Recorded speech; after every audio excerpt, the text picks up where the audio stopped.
Welcome back to Superior Sunrise. Joining me now from Riomax, Lance Moats. Lance, always a pleasure to have you on the show. And it seems like producers are kind of starting to think about transition into fall and what they're going to be doing going in through the rest of the year. So where are some of the products that producers can utilize in their operation?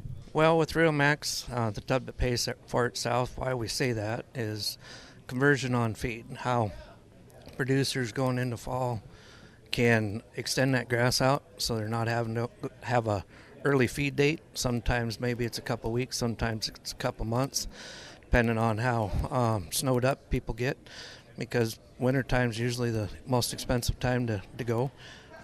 Typically we see a 15 to 33% on the feed savings, just depending on what's all happening and how guys handle their summer and winter pastures. And this isn't just for, cattle that are going to be going to winter pasture. This sounds like something that carries into the feedlot as well.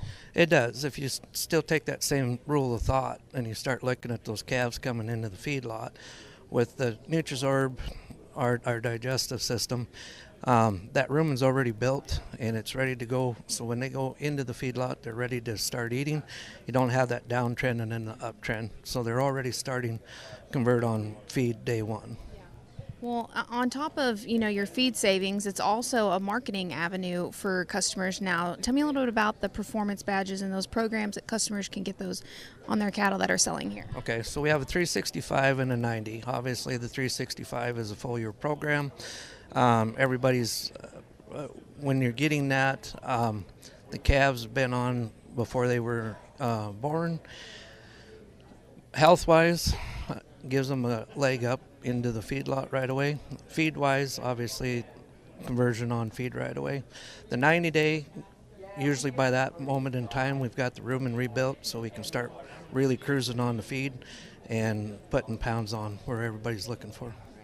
Well, and I think that we can say all these things, a lot of people, but people want to know, what are your customers saying? What is some of the feedback and what are some of the responses you've heard to people who are actually using this mineral out in the pasture? Out in the pasture, we've seen guys 20 to 30, some even higher than that on feed savings. Health of the calves, those calves got their nose into them right away when they're little, which obviously sets them up going into the feedlot. The health of them overall. Keeping the weight up or getting weight gain through the summertime, so the weaning weights impact on shorter breed up times, so there's less sorts as they're trying to get them to the feedlot. Well, we've talked a lot about your products before but I don't know if I've ever asked you where all you're located at in the U.S. and how we get a hold of you guys. If you call our 800 number and we can get you in touch with the local dealer. We do have reps in the office that are also somewhat out on the road, and we got a full team that would take care of you. Very well. Well, thank you so much. Always a pleasure having you on here with me in the morning. Don't go anywhere. We have got more Superior Sunrise up next.